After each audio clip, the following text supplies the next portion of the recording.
Now, the bazooka story was, I didn't, although we ended up putting 200 billion in, I really thought we needed unlimited authority. And I was told you couldn't ask for that, so we asked for unspecified, if you look at it. And we got unspecified.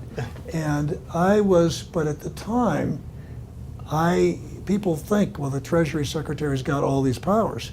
But the Treasury Secretary didn't have regulators that could go into Fannie and Freddie. We hadn't had a chance to look at the books. Their regulators said they were adequately capitalized.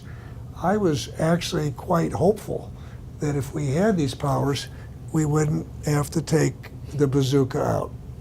But what you find in a crisis is that the market immediately goes, or a lot quicker than you'd like it to where the most cautious investor is.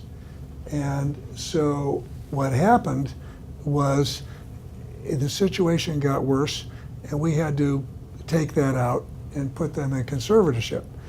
And I was criticized for that, but I think one of the reasons why I'm able to look back now when people say, did you make big mistakes?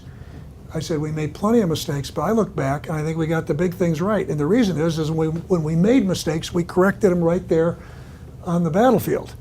And we did the same with putting capital into the banks after TARP. So that's another one of your sort of immutable laws of crisis management here is when you make a mistake, admit it and change course quickly. Yeah, yep.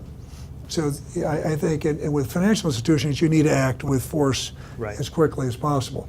And we had one arm tied behind us because we had this antiquated, balkanized regulatory system that hadn't kept up with the financial markets.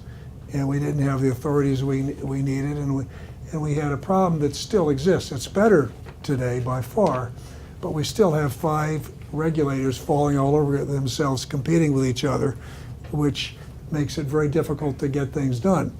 At least now, all the big systemically important banks at least have one common regulator, which is the Fed.